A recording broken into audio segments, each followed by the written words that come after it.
Muy buenas tardes a cada uno de los presentes. Le damos una cordial bienvenida a nuestro grupo de estudio bíblico, en donde a través de la Biblia tratamos de ver lo que el Señor pide de nosotros y lo que el Señor quiere que cada uno de nosotros podamos aprender. El tema de esta noche va a ser un tema esperadamente interesante. La semana pasada estudiamos acerca de la ley de Dios y en esta ocasión vamos a estudiar relacionado con lo que es la iglesia, pero incorporado con la aplicación de la ley, más específicamente relacionado con lo que es el sábado. Antes de iniciar, les voy a invitar para que podamos inclinar nuestros rostros para tener una palabra de oración. Amantísimo Padre, gracias le damos nuevamente por todas las bendiciones que nos ha concedido hasta estos momentos. De una manera especial le queremos pedir, Señor, que su dirección y su presencia pueda ser con nosotros, que pueda ayudarnos para que su palabra no solamente pueda ser impartida, sino también entendida y aplicada en nuestras vidas. Lo pedimos en Cristo Jesús. Amén. A continuación, entonces, vamos a iniciar con lo que es el estudio de esta noche y usualmente lo hacemos basado en algunas preguntas y la primera pregunta en esta ocasión va a ser ¿qué es la iglesia? ¿Qué considerarían ustedes como lo que es la iglesia? Si alguien les preguntara ¿qué es la iglesia? ¿Cuál sería su respuesta? Una unión, los fieles de Dios en la tierra. Es una familia, esa es la razón por la cual nos llamamos hermanos los unos a los otros. En lo que es Levíticos capítulo 23 y en Números capítulo 28, en varios de los versículos de estos capítulos se presenta a lo que es el pueblo de Israel cuando llegan a presentarse delante de Dios. Y me gustan las palabras que utiliza porque utiliza el concepto de que esa es una santa convocación. Por ejemplo, en el versículo 24, al final dice que va a ser una santa convocación. Y de igual manera hay varios versículos que se presentan no solamente en Levíticos 23, sino de igual manera en Números capítulo 28. Es donde el pueblo de Dios se reúne. Nosotros usualmente le llamamos una iglesia al edificio, pero eso sería la estructura. Es como cuando hablamos acerca de una casa y un hogar. Alguna persona diría, bienvenido a mi hogar. Y algunas veces se toma como lo que es el edificio, que es más bien la casa, pero el hogar es más bien el ambiente que hay en ese lugar. De igual manera, hay un templo que es la estructura, pero la iglesia lo componen las personas y el ambiente que conformamos esa situación. Entonces, lo primero que podríamos decir en cuanto a lo que es la iglesia es que la iglesia es una santa convocación. No nos reunimos para una fiesta, un baile, no nos reunimos para un deporte o algo así, sino que nos reunimos con un propósito espiritual, nos reunimos con un propósito divino, un propósito santo. Por eso se le llama una santa convocación. Pero también hay algunas cosas que definen a la iglesia y entonces vamos a ir viendo algunos versículos más específicos de eso. Y el primero lo veríamos en Primera de Timoteo capítulo 3 versículo 15. Primera de Timoteo capítulo 3 versículo 15 que dice, pero en caso que me tarde, te escribo para que sepas cómo debes de conducirse uno en la casa de Dios. Y después dice, que es la iglesia de Dios, vivo, columna y sostén de la verdad. Cuando el grupo de personas que seguimos a Dios nos reunimos, hay varias razones y propósitos por los cuales nos reunimos. Y uno de ellos es presentar, defender, proclamar y dar a conocer lo que es la verdad. También se presenta como una columna. Y esa idea lo podemos tener, por ejemplo, de lo que es un edificio. Lo más importante del el edificio es el cimiento, la base sobre la cual va a estar el edificio. Y sabemos que el cimiento y la base es Jesús mismo. Pero también eso no es todo lo que compone el edificio, sino que también tiene columnas. Las columnas son los que le dan forma, le dan estructura al edificio. Y allí es donde lo que son los individuos que componen lo que es la iglesia es lo que le van a dar a ella. En el cimiento frecuentemente no lo logramos ver. En un edificio el cimiento no lo vemos. ¿Por qué? Porque está bastante sumido y de igual manera, como en el caso aquí, pues tiene alfombra o algunas veces se le ponen losa o le ponen madera o cosas así para adornarlo. Pero sabemos que el fundamento está ahí porque es lo que lo sostiene. Jesús no lo vemos, pero Él es el que es el fundamento. Las columnas sí se notan ver. Y de igual manera, en la iglesia hay personas que cumplen diferentes funciones y esos se dejan ver, de igual manera como lo que son las columnas. Y todos ellos se dejan ver no tanto para gloriarse a sí mismo, así como dice Mateo, así alumbre vuestra luz delante de los hombres y vean tus buenas obras. ¿Con qué objetivo? Para que glorifiquen al Padre que está en los cielos. Así que la iglesia también es columna y baluarte de lo que es la verdad. También se nos presenta en lo que es Colosenses 1:18 otro de los aspectos de lo que es la iglesia. Colosenses 1:18 que dice, y Él, hablando acerca de Cristo, es la cabeza del cuerpo. ¿Qué es qué cosa? La iglesia. El que es el principio, el primogénito de entre los muertos, para que en todo tenga preeminencia. Así que también se nos presenta aquí que la iglesia, ¿qué cosa es? El cuerpo de Cristo. Y cuando se dice que es el cuerpo de Cristo, se nos amplía el concepto porque dice que Él es, ¿qué cosa? La cabeza y la iglesia es el cuerpo. ¿Cuál es la relación que hay entre la cabeza y el cuerpo? ¿Están unidos? Ok. Más allá de que estén unidos, porque si están separados, está muerto. Es uno solo, ok. Aparte de eso, el cuerpo realiza funciones dirigidos por la cabeza. Y el cuerpo lleva a la cabeza donde debe de ir. Jesús nos dijo que debíamos de ir a todo el mundo y predicar el evangelio. ¿La cabeza se va a ir rodando sola a hacerlo? No, el cuerpo tiene que irlo a hacer, pero lo va a hacer basado en la dirección que la cabeza le da al cuerpo para que realice esa función.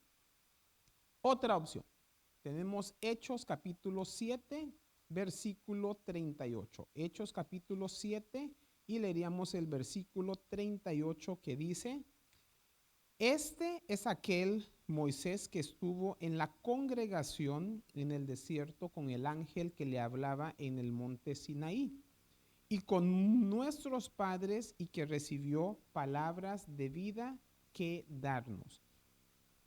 Aquí se presenta como una congregación.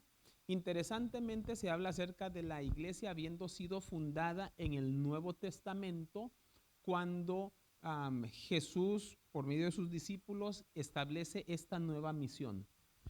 Pero eso solamente es una nueva iglesia en cuanto al contenido o la base de la membresía, porque ya desde el Antiguo Testamento la Biblia nos dice que Dios tenía ya qué cosa, una iglesia en el desierto. ¿Y quién era esa iglesia? El pueblo de Israel, que era el pueblo de Dios. Otro, Mateo 16, del 16 al 18. Mateo capítulo 16, versículos del 16 hasta el 18. Esta es una sección bastantito conocida por lo que es la interacción que Pedro tiene con Jesús en cuanto a cuál es la idea que tienen las personas en cuanto a quién es Jesús. En lo que es la respuesta que Pedro le había dado en el versículo 15, en el versículo 16, perdone, Jesús bueno, más bien Pedro le contesta en el versículo 16 y entonces Jesús contesta en los versículos 17 y 18 diciendo, respondiendo Simón Pedro dijo, tú eres el Cristo, el Hijo del Dios viviente. 17. Entonces le respondió Jesús diciendo, bienaventurado eres Simón, hijo de Jonás, porque no te lo reveló carne ni sangre, sino mi Padre que está en los cielos. ¿A qué se refiere Jesús? En cuanto a las palabras que Pedro le había dicho, que tú eres el Cristo, el Hijo del Dios viviente.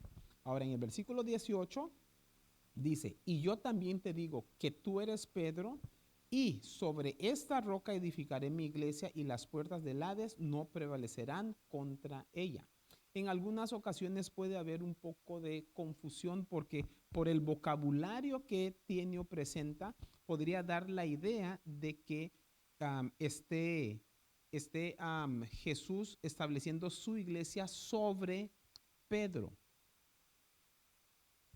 Pero si leemos más de lo que es la Biblia, si leemos más, entonces podemos ver, por ejemplo, en Efesios capítulo 2, versículo 20, Efesios capítulo 2, versículo 20, donde se presenta una buena aclaración de esto, donde dice, edificados sobre el fundamento de los apóstoles y profetas, siendo la principal piedra de ángulo, ¿quién? Jesucristo mismo. La base o el fundamento de la iglesia es Jesús, no un ser humano que es mortal, es cambiante. Jesús es eterno, es estable. Dios es el mismo, Jesús y Dios, que son la misma persona, es el mismo ayer, hoy y por siempre. Ahora, entonces, esperadamente que con eso tengamos una buena idea de qué es la iglesia. Ahora, ¿cuál es la función que debe de la iglesia tener? ¿Cuál es la función que la iglesia debe de tener? En primer lugar, sabemos que en la iglesia seguimos el ejemplo de Jesús. Así que lo primero que debemos de buscar o ver es qué es lo que hizo o ha hecho Jesús. Y lo vemos en Mateo capítulo 4, versículo 23. Mateo 4, 23 que dice, y recorrió Jesús toda Galilea. 1. Enseñando en las sinagogas de ellos. 2. Y predicando el evangelio del reino. 3. Y sanando toda enfermedad y dolencia en el pueblo. ¿A qué cosas se dedicó Jesús en su ministerio? Enseñar, predicar y sanar. ¿Qué es lo que debe de hacer la iglesia? Jesús dijo, ejemplo yo os he dado para que como yo hice, ustedes también lo hagan. Entonces, debemos de enseñar, porque hay una cosa, Cuando, cuando una persona decide entrar en el camino de el Señor, va a ser como un bebé. ¿Qué tanto sabe el bebé? Solamente sabe respirar, comer y hacer del baño. Básicamente, hay algunas otras cositas porque sabe también llorar, pero esas son las funciones básicas. Todo lo demás gradualmente lo va a ir aprendiendo. Jesús se dedicó a enseñar y eso toma tiempo. Predicar es para ayudar a lo que es la mente a desarrollarse y sanar. ¿Por qué? Porque vivimos en un mundo de pecado en donde estamos atormentados por dificultades, problemas, enfermedades, etc. Y entonces el Señor se compadece de nosotros abriendo la posibilidad de que podamos ser restaurados en cuanto a lo que es eso también. Ahora, de igual manera, la iglesia es el lugar donde logramos desarrollar nuestros dones. Primera de Corintios capítulo 14 y estaríamos leyendo en el versículo número 2. Primera de Corintios 14, 2 que dice, porque el que habla en lenguas no habla a los hombres, sino a Dios, pues nadie le entiende, aunque por el Espíritu habla misterios. Creo que este versículo debería de hacer otro el que presentaba, en donde se presentaba más bien que el Señor da a cada quien como Él quiere.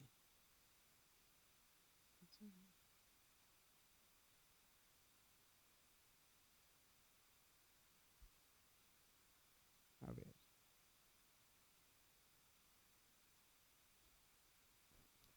Estas se las voy a deber por ahorita y a ver si durante el curso de lo que es la presentación logro interactuar con ella para compartirla.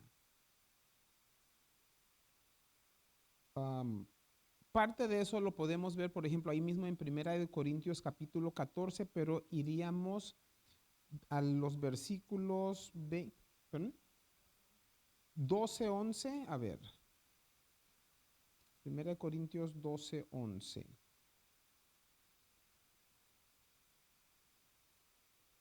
Exactamente. En cuanto a lo que es en cuanto a lo que es la repartición de los dones, dice, muchas gracias.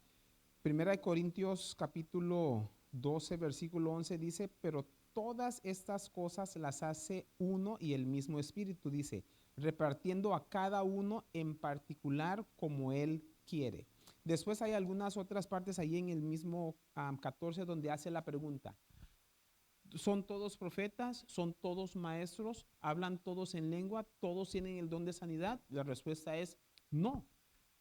Conformamos una parte del cuerpo y no todos somos ojo o no todos cabeza, no todo es mano, no todo es pie, sino que al formar parte de la iglesia, usted tiene una función, usted tiene una función, cada quien tiene una función.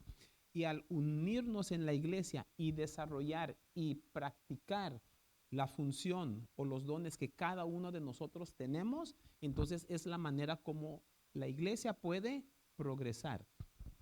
Uno de los problemas que las iglesias tienen hoy en día es de que muy poco porcentaje de los miembros tienden a ser participativos. La estadística dice que es más o menos de un 6 a 10% de la membresía que es participativa. Ahora, si una persona en su cuerpo solamente le funciona 6 a 10%, ¿qué decimos que tiene esa persona?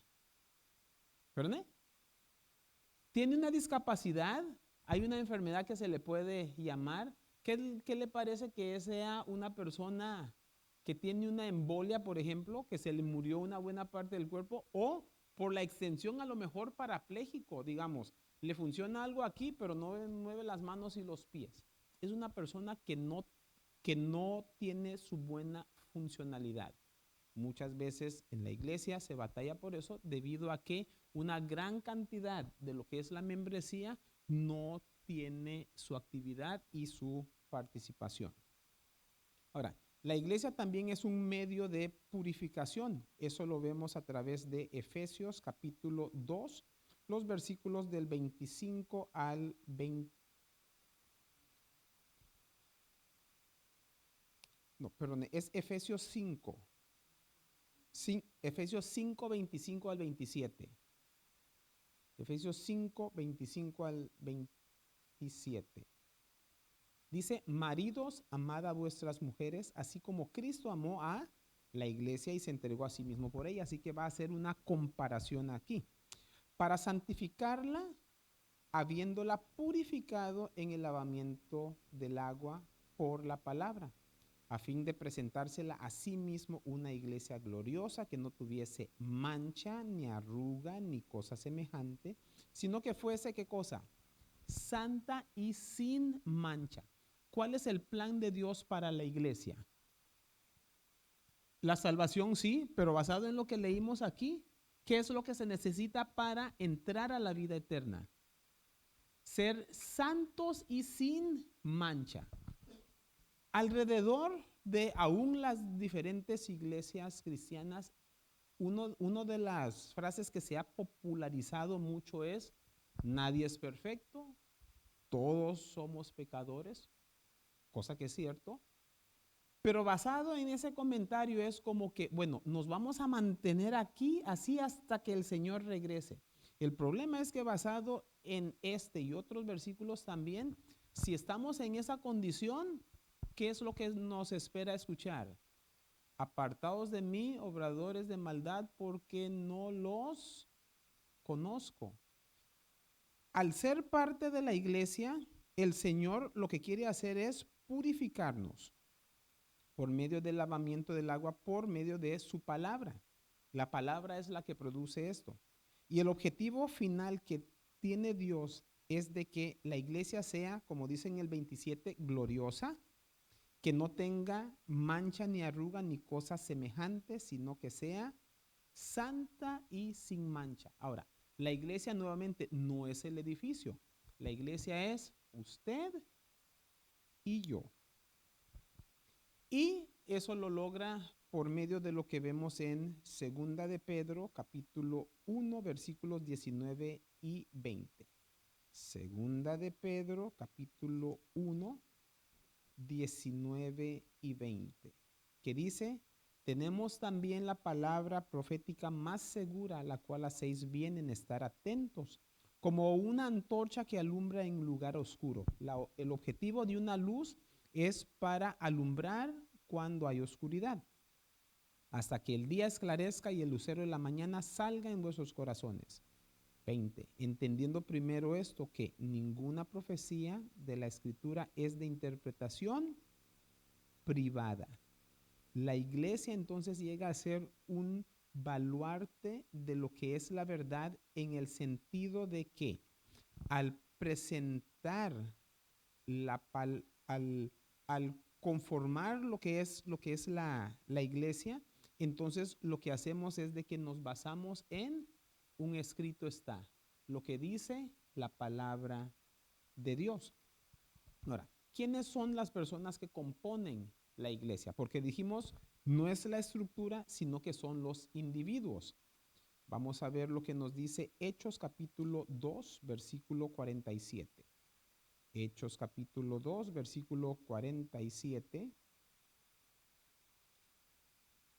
que dice, alabando a Dios y teniendo favor con todo el pueblo. Y después al final dice, el Señor añadía cada día, ¿a dónde? A la iglesia, los que habían de ser, ¿qué cosa? Salvos. En cuanto a lo que es la salvación, que es uno de los temas que vimos anteriormente, vemos que es un proceso. Por ejemplo, hay algunas personas que hablan acerca del concepto, ok, en cuanto a lo que es la salvación, cree en el Señor Jesucristo y serás salvo tú y tu casa. Ok, muy bien, porque somos salvos por gracia a través de la fe, no por obras para que nadie se gloríe. Y algunas veces la persona se queda ahí. Pero también la Biblia nos habla más porque dice, el que creyere, que es lo que acabamos de ver, y fuere bautizado, este será salvo. Ok, el que cree, acepta a Jesús y se bautiza. Pero adivine qué, cuando se bautiza, no es que se bautiza y se va a la montaña o se queda encerrado en su casa. Aquí dice que, ¿qué cosa? El Señor agrega o añade a dónde? A la iglesia diariamente los que han de ser salvos. Entonces, los que son salvos, ¿dónde van? A la iglesia. Es un proceso y a través de lo que es el camino de la salvación vemos los diferentes pasos que se presentan. Entonces, involucrado con lo que es la salvación, la iglesia tiene parte relacionado con eso también. Hay una cosa interesante cuando hablamos acerca de la iglesia, y es de que dice el que acabamos de leer, es agregado a la iglesia diariamente los que habían de ser salvos. Eso quiere decir que todos los que están en la iglesia se van a salvar. Porque dice que agrega a la iglesia diariamente los que han de ser salvos. Mire lo que dice Mateo capítulo 13 y vamos a leer desde el 24 en adelante. Mateo 13, 24 hasta el 30 dice, Jesús refirió otra parábola diciendo, el reino de los cielos es semejante a un hombre que sembró buena semilla en su campo. Agrega a la iglesia diariamente, ¿qué cosa? los que habían de ser salvos. Hasta ahí vamos bien. Pero mientras dormían los hombres, vino su enemigo y sembró cizaña entre el trigo y se fue. Y cuando salió la hierba dio fruto, entonces apareció también la cizaña. Vieron entonces los siervos del padre de familia y le dijeron: Señor, ¿no sembraste buena semilla en tu campo? ¿De dónde pues tiene cizaña? Él les dijo: un enemigo ha hecho esto. Y los siervos dijeron: ¿quieres que vayamos y lo arranquemos? Ah, él les dijo: no, no sea que al arrancar la cizaña arranquéis también con ella el trigo. Dejad crecer juntamente lo uno y lo otro hasta la siega. Y al tiempo de la siega yo diré a los segadores: recoged primero la cizaña, atadla en manojos para quemarla, pero recoged el trigo en mi granero. El Señor agrega a la iglesia diariamente los que han de ser salvos. El enemigo agrega a la iglesia diariamente los que van a querer estorbar la obra de Dios. Y los dos andan juntos porque estamos en este mundo. Entonces, ¿qué podemos hacer? Solo una cosa: asegúrese de que sea trigo y no cizaña. Ahora, pero hay gente que no está en la iglesia. Bueno, también tenemos algo para eso. San Juan capítulo 10, versículo 16. San Juan capítulo 10, versículo 16, que dice: también tengo otras ovejas que no son de este redil. Aquellas también debo de traer, y oirán mi voz, y habrá, ¿qué cosa? Un rebaño y un pastor. Entonces, el Señor diariamente agrega a la iglesia los que han de ser salvos. Desafortunadamente, no solamente en la iglesia agrega a Dios, sino que el enemigo también agrega en la iglesia los que pues no son para lo de la salvación. Y ahí están juntos. Y por eso se presenta la iglesia como lo que es un hospital, en donde todos tenemos una necesidad de lo que es tratamiento, curación y para mejorar. Pero hay personas que no están en la iglesia, o que en el caso de este versículo, al hablar acerca del redil, el redil es una congregación, pero el Señor tiene, ¿qué cosa? Una congregación, pero hay muchas congregaciones. Y en la congregación donde está el Señor, ¿qué es lo que Él pide o qué es lo que Él quiere hacer? Que las ovejas suyas que están en otros rediles, ¿qué cosa? ¿Que se queden allí donde están? No. Que vengan al redil. Y no solamente a la iglesia, porque los otros lugares son iglesias también. Dice: yo soy el buen pastor y conozco a mis ovejas. También dice, también otras ovejas, dice que no son de este redil. El Señor tiene un redil, pero hay ovejas que están en otros rediles, en otras congregaciones, en otras iglesias. ¿Qué es lo que quiere Dios? Aquellas también debo de traer. ¿Qué quiere decir? Que se salgan de donde están para venir al redil que tiene el Señor. Y ellos oirán mi voz, y dice, y habrá entonces eventualmente, ¿qué cosa? Un redil y un pastor. Muy bien. Ahora, pero entre todos estos rediles que tenemos, ¿cómo poder identificar o saber cuál es cuál? La cosa es de que el Señor nos da las características que tiene su redil. Los dos versículos que utilizaría se encuentran en Apocalipsis, y el primero está en Apocalipsis capítulo 12, versículo 17, que dice: entonces el dragón, hablando acerca de Satanás, se llenó de ira contra la mujer y se fue a hacer guerra contra el resto de la descendencia de ella. Dice: los que guardan los mandamientos de Dios y tienen el testimonio de Jesús. Aquí se presentan dos características del redil de Jesús. ¿Cuáles son? Uno, guarda los mandamientos de Dios. Dos, tiene el testimonio de Jesús. Y ese va a ser un tema para más adelante, porque aún Apocalipsis 10:19 nos dice que el testimonio de Jesús es el espíritu de profecía, uno de los dones del espíritu. Pero mire, muy similar lo que dice Apocalipsis 14:12 ahora. Apocalipsis 14:12, que dice: aquí está la paciencia de los santos, los que, nuevamente, guardan los mandamientos de Dios. Tenemos exactamente las mismas palabras en los dos versículos, Cambia un poquito en la segunda característica, pero básicamente está diciendo lo mismo. ¿Y tienen qué cosa? La fe de Jesús. La fe de Jesús, y a veces ha habido algunos debates en donde cuando se dice acerca de la fe de Jesús, ¿qué quiere decir? ¿Que la persona cree en Jesús o que la persona tiene la fe como Jesús tenía fe? Y yo creo que la mejor conclusión o consenso de eso sería que tiene la segunda, que es que tiene la fe como lo tenía Jesús. Pero ¿no? Las dos, bueno, tenemos que escoger una de ellas. Las dos están bien, pero van ¿cómo se llama? En camino diferente. Porque tener fe en Jesús es creer en Jesús. Pero adivine qué, los demonios también creen y tiemblan. Ellos no se van a salvar. Pero la persona que tiene el tipo de fe que tenía Jesús, que es de la completa dependencia con el Padre, eso es todo lo que el ser humano necesita. Ok.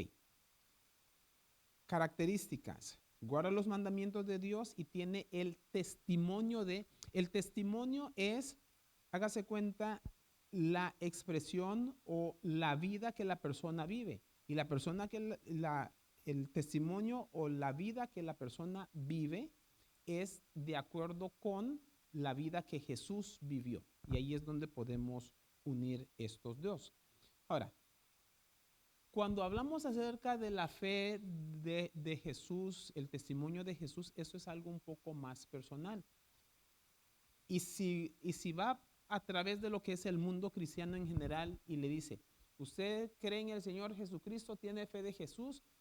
Casi todo el mundo va a decir, amén, gloria a Dios, ahí estamos. Ok, pero recuerda, son dos características. ¿Cuál era el primero? Guardan los mandamientos de Dios. La semana pasada ya tocamos ese tema, ya revisamos los mandamientos que tanto se encuentran en Deuteronomio capítulo 5, pero el tradicional que más frecuentemente utilizamos es el que está en Éxodo capítulo 20. La siguiente pregunta que nos haríamos entonces es, ¿cuántos de los mandamientos entonces son los que debemos de guardar? Para eso vamos a Santiago capítulo 2, versículos del 8 al 10, que dice, si en verdad cumplís la ley real, conforme a la escritura, amarás a tu prójimo como a ti mismo, bien haces. Pero si haces acepción de persona, cometes pecado y quedáis convictos por la ley como transgresores. Porque cualquiera que guardare toda la ley, pero ofendiere en un punto, se hace ¿qué cosa? Culpable de todos. Y pasaría también al versículo 11 que dice, porque el que dijo, no cometerás adulterio, también ha dicho, no matarás. Ahora bien, si no cometes adulterio, pero matas, ¿qué cosa? Ya te has hecho transgresor de ¿qué cosa? La ley. Ahora, ¿cuántos mandamientos habían? 10. Y eso incluye el cuarto mandamiento también. Porque si vemos a través de lo que es el mundo cristiano, usualmente no hay problema en general con el primero, segundo, tercero, quinto, sexto, séptimo, octavo, noveno y décimo. Cuando se llega a lo que es el cuarto mandamiento, entonces frecuentemente hay comentarios como Jesús clavó la ley en la cruz, el sábado era para los judíos, o para el cristiano hoy en día el sábado es el domingo,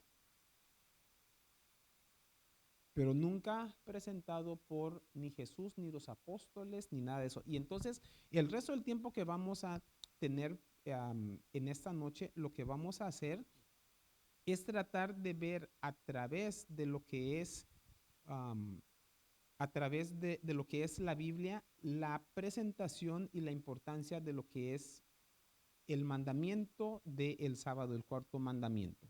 Ahora, una de las preguntas que me ha tocado ver por medio de las redes sociales y cosas así, tratando de quitar lo que es la importancia o la permanencia del sábado es, ¿dónde dice en el Nuevo Testamento que debemos de guardar el sábado? O sea, un mandamiento explícito que diga, debes de guardar el sábado.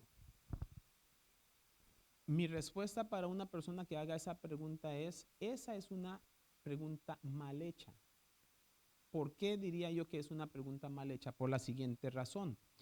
Porque de esa manera lo que está haciendo es dividiendo la escritura y haciendo que una parte sea importante y la otra no.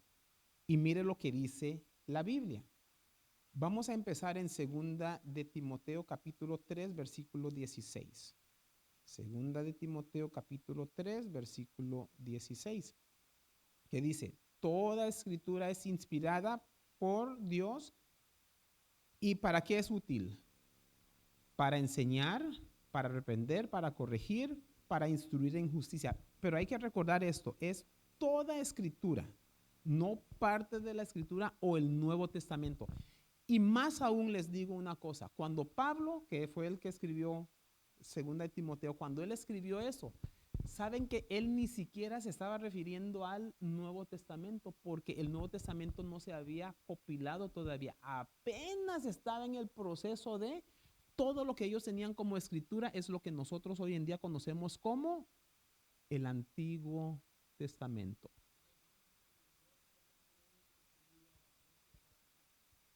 Ok, hay varias cosas que en el Nuevo Testamento no dice explícitamente. Por ejemplo, no dice en el Nuevo Testamento de que no debería tener relaciones sexuales, por ejemplo, con animales. Sí lo dice en el Antiguo Testamento, pero como cristiano lo va a hacer porque en el Nuevo Testamento no lo dice. Pues no, porque eso va en contra de lo que Dios dice. Versículo 17. A fin de que el hombre de Dios sea, ¿qué cosa? Perfecto, equipado para toda buena obra. En el Antiguo Testamento, lo que muchas veces aún el mundo cristiano hoy en día tiende a poner aparte, Pablo dice, por medio de la aplicación de lo que es el Antiguo Testamento, usted puede llegar a ser, dice la palabra allí, perfecto. No solamente eso. Vamos ahora a lo que es Mateo 22, 29.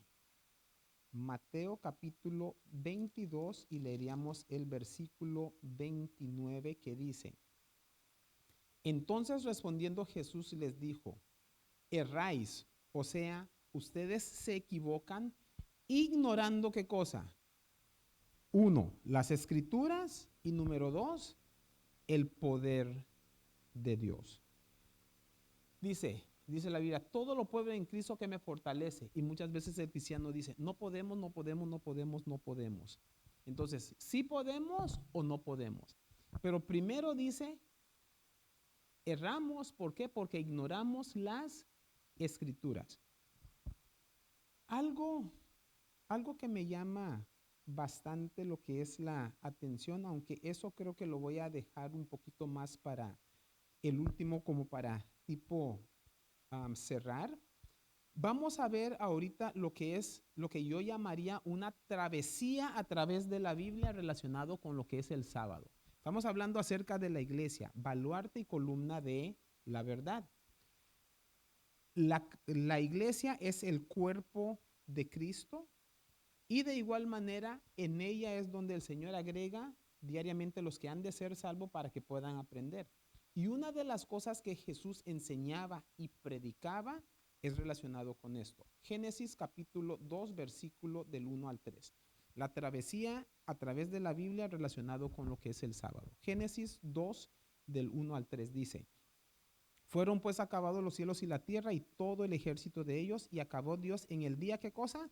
Séptimo la obra que hizo, y reposó el día séptimo de toda la obra que hizo. Y bendijo el Dios al día séptimo y lo santificó, porque en él reposó de toda la obra que había hecho en la creación. Cuando Dios reposa y al final de su reposo, o sea, ya terminó el sábado y su reposo, entonces basado en lo que él hizo, él bendice y santifica ese día. ¿Cuándo fue que sucedió esto? En la creación. ¿Había pecado en ese tiempo? No. ¿Quién proporcionó la bendición y la santificación a ese día? Dios. Recordemos eso. Siguiente, en Génesis capítulo 16, versículo 28. perdone, es Éxodo, perdón, es Éxodo 16, 28. Éxodo capítulo 16, versículo 28. 16, 28 dice, y Jehová dijo a Moisés, ¿hasta cuándo no querréis qué cosa? Guardar mis leyes y mis mandamientos. En esta ocasión lo que estaba sucediendo es de que el pueblo de Israel estaba en el desierto, ya se les había acabado la comida y oran a Dios por agua y por comida. Bueno, principalmente pidieron carne. Dios les dio un poco de carne, pero lo que les dio a través de todos los 40 años en el desierto fue el maná. El maná caía todos los días y debían de recogerlo en la mañana. Si llegaban muy tarde, ¿qué sucedía? Se derretía. Y debían de recoger solamente para ese día, como la oración del Padre Nuestro. Danos hoy nuestro pan de cada día. ¿Qué sucedía si agarraban maná para mañana porque la flojera y no me quiero despertar? No solo se echaba a perder, se agusanaba y hedía. Ahora, basado en eso alguien dirá, no, el sábado yo no la voy a pasar en ayunas. Lo que voy a hacer es de que como se me echa a perder, entonces lo que voy a hacer es agarro para ese día y el sábado voy a ir y agarrar para agarrarlo fresco. Cuando salen, ¿qué cosa sucedió? No había.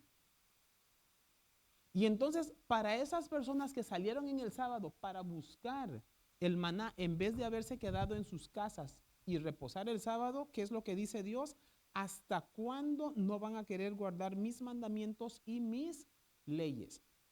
Ahora, ¿dónde en este contexto se había presentado Dios y les dice, tienen que guardar el sábado? No, no les había dicho eso.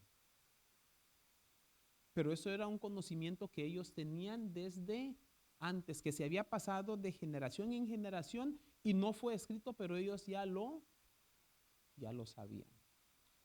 Por eso, ahora pasando a Éxodo capítulo 20 del 8 al 11, debido a esa razón, entonces Dios podía decirles estas palabras a su pueblo. Éxodo 28 dice, acuérdate del día de reposo para santificarlo. Cuando uno le dice a otra persona, acuérdate, ¿qué quiere decir eso? Que no se olvide es uno, perdone. No necesariamente. Eso quiere decir que ya lo sabían. Cuando yo le digo a usted que se recuerde a algo, es porque yo estoy asumiendo que usted ya lo sabe. ¿Y quién es el que está asumiendo que ya lo sabe? Dios. Entonces eso no es una asunción. Eso es porque ya verdaderamente lo sabe. Versículo 9, 6 días trabajarás y harás toda tu obra, mas el séptimo día es reposo para Jehová tu Dios. No hagas en ella obra alguna, tú, ni tu hijo, ni tu hija, ni tu siervo, ni tu criada, ni tu bestia, ni tu extranjero que está dentro de tus puertas.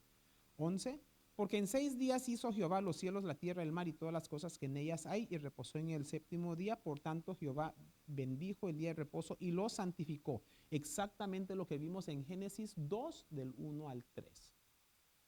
Y es la razón por la cual él les pudo reclamar en Éxodo capítulo 16, 28. ¿Vamos bien? Muy bien. El siguiente sería Isaías 58, versículos 13 y 14. Isaías capítulo 58, versículos 13 y 14. El versículo 13 dice de la siguiente manera. Si retrajeres del día de reposo tu pie de hacer tu voluntad en mi días. A ver. Muchos cristianos el día de hoy dicen, mi sábado es el domingo. Lo tienen mal. ¿Por qué? Porque el día no es su día, es el día de Dios.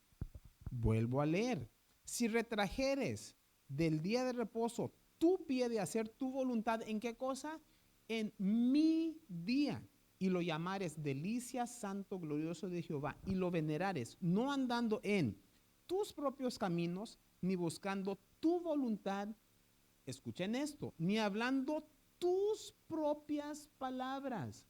El sábado no es para andar, oiga, supo acerca de la oferta que está en el Sam's o en el Ras, porque esos son los populares que hay hoy en día. Ok, tenemos 6 días para eso. El séptimo día es para Dios porque eso es el día de Él. Versículo 14. Si nosotros hacemos lo que Dios nos dice, versículo 14, entonces te deleitarás en Jehová y yo te haré subir sobre las alturas de la tierra y te daré a comer la heredad de Jacob tu padre, porque la boca de Jehová lo ha hablado. ¿Qué tan importante es el sábado? Este versículo, estos par de versículos que siguen son los que a mí en relación con el sábado mayormente me han conmovido. Ezequiel 20, 11 y 12. Ezequiel 20, 11 y 12. Ezequiel 20, 11 dice, y les di mis estatutos y les hice conocer mis decretos por los cuales el hombre que los cumpliera vivirá. Y les di también mis días de reposo. Y dice, para que fuesen por señal entre mí y ellos. ¿Para qué cosa? Para que ellos supiesen que yo soy Jehová que los santifico por medio de la observancia del día del sábado.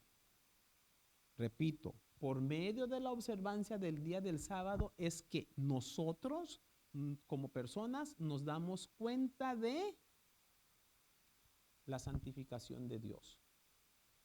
¿Cómo entender eso? Se los trataría de dar de una manera resumida.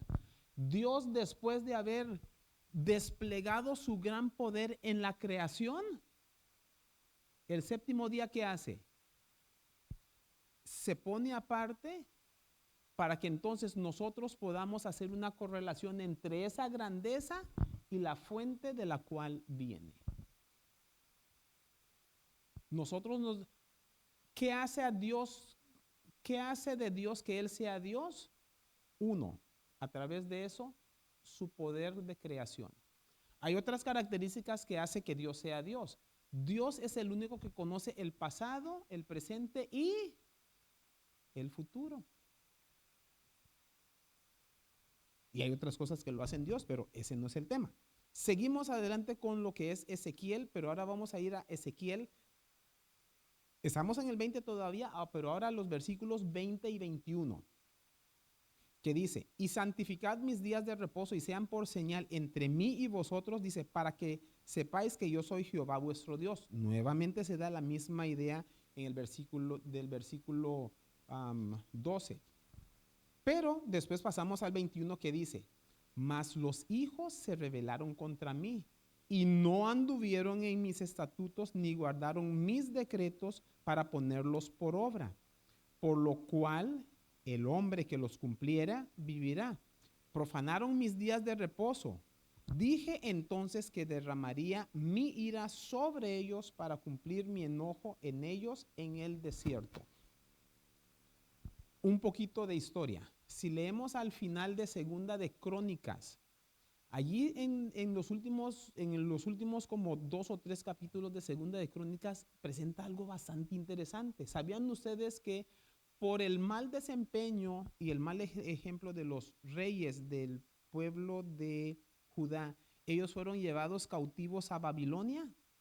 Sí sabe que fueron cautivos, que estuvieron de esclavos en Babilonia. El grande que muchas veces se sabe y la liberación fue cuando estaban en Egipto, pero también estuvieron esclavos o cautivos en Babilonia por 70 años. Y ahí al final de Segunda de Crónicas da algo interesante. Dice, cuando ustedes vayan a estar cautivos en Babilonia, dice, la tierra va a reposar sus sábados. ¿Por qué? Porque mientras ustedes estaban aquí, no lo estaban guardando y no hicieron que la tierra reposara. Mientras ustedes están de esclavos, la tierra va a reposar sus sábados también. ¿Qué también estamos nosotros el día de hoy cumpliendo el sábado? ¿Saben que si en las ciudades de Sodoma, Gomorra, Seboim, Bela hubieran solamente 10 justos, no hubiese sido destruida toda esa área? ¿Por qué hay tanto terremoto, desastres, inundaciones, sequías y todo lo demás? ¿Será que no hay suficiente cantidad de justos en el lugar para que Dios pueda derramar sus bendiciones? Ahí es donde necesitamos evaluarnos individualmente. Este es solamente uno de aquellas cosas que debemos de ver. Ahora vamos a brincar a lo que es el Nuevo Testamento. Y en el Nuevo Testamento comenzaría yo por Lucas 4:16. Y pongo Lucas 4:16 primero porque nuestro mejor y mayor ejemplo, ¿quién es? Jesús. Y dice de Jesús Lucas 4:16. Y vino a Nazaret, donde se había criado, y cuando en el día de reposo, ¿qué hizo? Entró a la sinagoga y dice, conforme a su costumbre. Ahora, Jesús es Dios. Si Jesús, que es Dios, necesita ir a la iglesia y necesita ir en sábado, ¿cuánto más yo? Muchísimo más. Ejemplo os he dado para que como yo he hecho, ustedes también lo hagan. Y ahí se levantó a leer.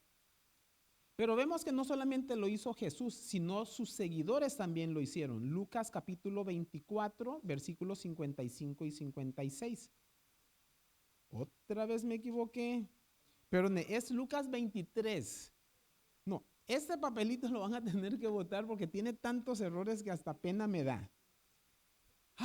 Perdón. Lucas capítulo 23, versículos 55 y 56. Y las mujeres que habían venido con él desde Galilea siguieron también y vieron el sepulcro y cómo fue puesto su cuerpo. Y vueltas prepararon especias aromáticas y ungüentos. ¿Y qué cosa hicieron? Y descansaron el día de reposo. ¿Qué cosa? Conforme al mandamiento. El mandamiento de Dios es eterno y sigue todavía. Porque ahora vamos a ir a Hechos capítulo 17, versículo 4. En Hechos el capítulo 17, eso estamos hablando por lo menos unos 20 a 30 años después de la muerte, resurrección y ascensión de Jesús a los cielos. O sea, había pasado, ¿qué cosa? Mucho tiempo ya. Hechos 17, 4 dice, y algunos de ellos creyeron y se juntaron con Pablo y con Silas, y dice, y de los griegos piadosos gran número, y mujeres nobles no pocas. ¿Y por qué leo esto? Porque en las sinagogas de los judíos, eso tradicionalmente ellos lo han hecho. Ellos lo han hecho desde el pasado, en el tiempo de Jesús, hasta los tiempos de hoy. Los judíos, los cuales no creen ni aceptan a Jesús, ellos se reúnen para adorar, ¿qué cosa? Los sábados. Hay un pero. Pablo, que era un judío, él se convirtió al cristianismo. ¿Recuerdan cuando iba en su camino a Damasco que se cayó y la luz, que quedó ciego? Él tuvo ese cambio y transformación. Y a los que él anteriormente perseguía, ahora él se une a ellos. Y adivine qué tiempo es que se reúne. Los sábados. Y eso lo tenía como una costumbre porque no fue 1 o 2 sábados. Y algunos dicen, no, pues es que él lo hacía para tratar de ir a convertir a los judíos. Sí, también para conseguir a los judíos, pero el enfoque de él era para los gentiles, o sea, los no judíos. Y adivine qué, estos que se mencionan aquí, griegos, no eran judíos, son lo que nosotros hoy en día llamamos cristianos. Un capítulo más adelante, mismo versículo, que sería Hechos 18:4, dice, y discutía en las sinagogas, ¿cuántos? Todos los días de reposo, ahí equivale a sábado, y dice, y persuadía a quiénes, a judíos, ok, porque él quiere salvarlos también, y a quiénes, y a los griegos, porque esa era su principal misión, ir hacia los gentiles. Cerraríamos con broche de oro esto, me voy a devolver, y la razón por la cual me devuelvo al Antiguo Testamento es porque este versículo en el Antiguo Testamento habla no acerca de los tiempos antes de Jesús, no nos habla acerca de los tiempos después de Jesús, sino que nos habla después de la venida de Jesús. Eso es Isaías 66, versículos 22 y 23. Isaías 66, 22 dice, porque como los cielos nuevos y la tierra nueva que yo hago permanecerán delante de mí, dice Jehová, Estamos hablando acerca de qué cosa? Cielos nuevos y tierra nueva. O sea, no es ahorita, es cuando Jesús vuelva y así como habíamos estudiado relacionado con lo que es la segunda venida, eso es hasta aún después del milenio también. ¿Estamos bien con eso? Porque así como permanecen los cielos nuevos y tierra nueva que yo hago, permanecerán delante de mí, dice Jehová, así permanecerá vuestra descendencia y vuestro nombre. Amén. Versículo 23. Y de mes en mes, ¿y qué cosa? De sábado en sábado vendrán, ¿qué cosa? Todos a adorar delante de mí, dijo Jehová. Aquí a veces cuando comento de esto con algunas personas dicen, ¿qué va a hacer usted en el cielo? No, yo voy a adorar a Dios todos los días. Le digo, pues usted va a ir a otro cielo a lo mejor. Porque cuando nos vamos según la Biblia, no según yo, según la Biblia, cuando nos vamos a juntar como seres creados para adorar a Dios, ¿cuándo va a ser? De sábado en sábado. Va muy de acuerdo con el mandamiento. ¿Qué dice el mandamiento? 6 días trabajarás, mas el séptimo es reposo de Jehová tu Dios. Aún en el cielo. Eso es el estatus en el jardín del Edén con Adán y Eva. Entre el pecado, no tenemos esa comunicación directa con Dios. Y ahora, cuando sea eliminado el pecado, vamos a volver al plan original de Dios, que es, ustedes me trabajan 6 días y el séptimo día es. ¿Y por qué? ¿Y por qué dice de mes en mes? Oh, hay una cosa interesante.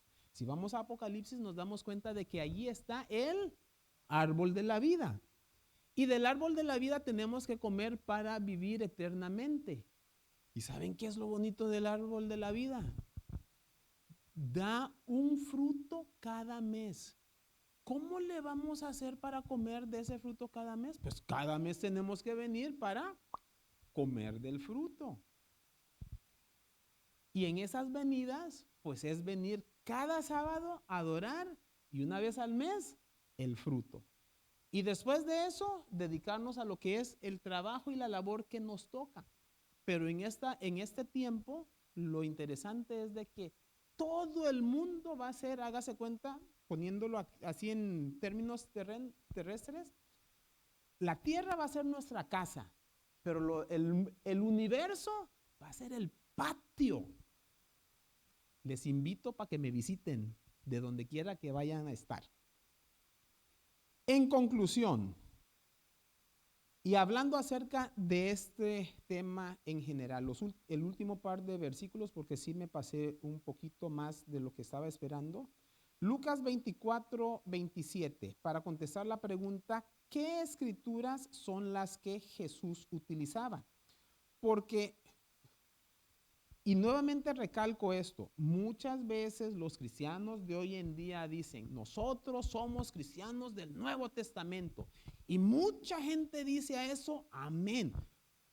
¿Diría Jesús amén a eso? Vamos a ver.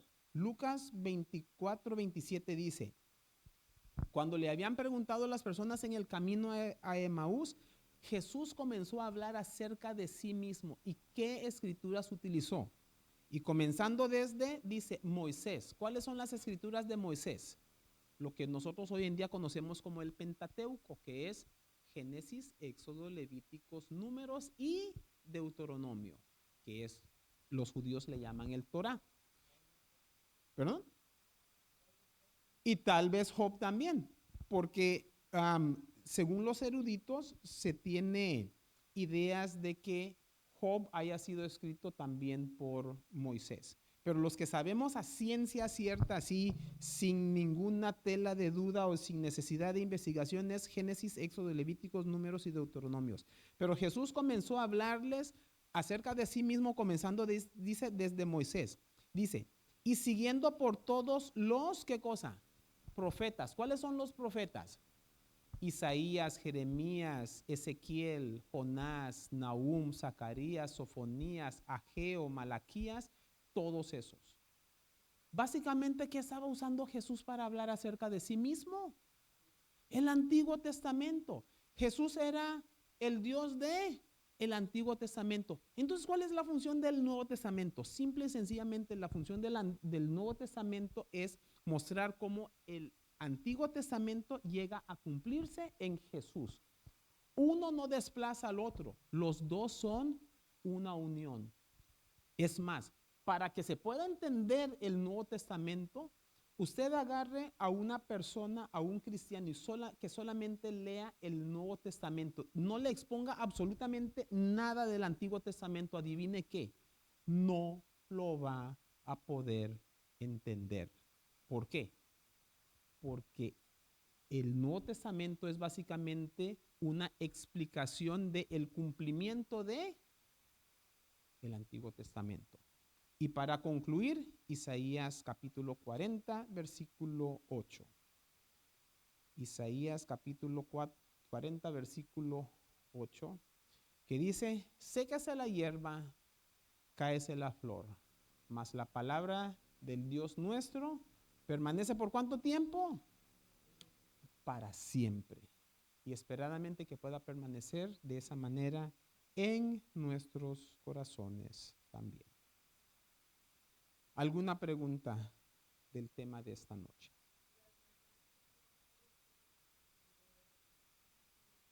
El almanaque no tiene realmente nada que ver.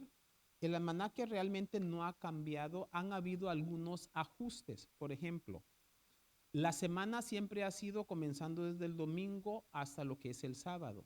En Europa comenzó un movimiento de lo que se llama la semana laboral. ¿Cuál es el inicio de la semana laboral? El lunes. Entonces, por eso ellos idearon un calendario en donde el primer día es lunes, después martes, miércoles, jueves, viernes, sábado, y el séptimo día llega a ser domingo, pero eso es en términos laborales. Nuestra salvación y nuestra fe no está en el aspecto laboral, está en el aspecto bíblico. Según la Biblia, ¿cuál es el séptimo día? El sábado. ¿Y cómo podemos saber eso? Aún dentro de lo que está sucediendo hoy en día. Ok. Cuando llega el tiempo de la Semana Santa, hay varias celebraciones. Y se le llama al Viernes Santo. ¿Qué se celebra el Viernes Santo? No me diga que no saben. El Viernes Santo, ¿qué se celebra? La muerte de Jesús. ¿Sí? Ok. Después se sabe que reposó el sábado. Es más, aún en su muerte, Jesús, ¿qué cosa hizo? Reposó. Y después, ¿cómo se le conoce al domingo? El domingo de resurrección, o tienen una palabra una frase más bonito. El domingo de gloria, la gloriosa resurrección. Adivine cómo dice la Biblia. Mateo 28:1 dice, y muy temprano en la mañana las mujeres fueron al sepulcro para hacer el trabajo y adivine qué, lo encontraron vacío. A la víspera del sábado, que es al amanecer del primer día de la semana, vino María Magdalena y la otra María. ¿Y cuándo es al sepulcro? ¿Y cuándo es que ellas fueron al sepulcro? Porque Jesús había resucitado. Eso fue el domingo. Y ese es el primer día de la semana. Así que domingo es el primer día, lunes segundo, martes tercero, miércoles cuarto, jueves quinto, viernes sexto, que la Biblia lo presenta como el día de preparación, y el séptimo día es el sábado. ¿Perdone? Y a trabajar, porque subió al cielo para presentar su sangre y después viene para consolar a los discípulos.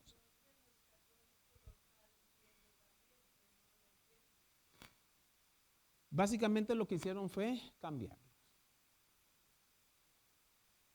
Básicamente lo que hicieron fue cambiarlos. ¿Alguna otra pregunta? Si no, entonces les invito para que podamos colocarnos en pie para concluir con una palabra de oración. Amantísimo Padre que estás en los cielos, santificado sea su nombre. Le damos gracias, Señor, por su palabra.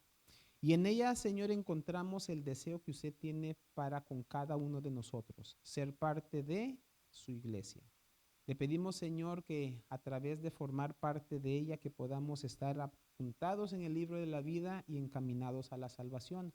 Le pedimos, Señor, que nos pueda purificar y transformar de tal manera que podamos estar puros y sin mancha para su venida. Le pedimos que nos ayude a ser no solamente oidores, sino principalmente hacedores de su palabra. Que su voluntad pueda ser cumplida siempre en y a través de nuestras vidas. Al salir de este lugar y para nuestros hermanos que están conectados en las diferentes plataformas, le pedimos una bendición y sobre todo que nos dé siempre la voluntad de hacer y cumplir su palabra. Lo pedimos en Cristo Jesús. Amén. Que Dios les bendiga y nos vemos ¿cuándo? El sábado. Ok, entonces sí aprendieron la lección.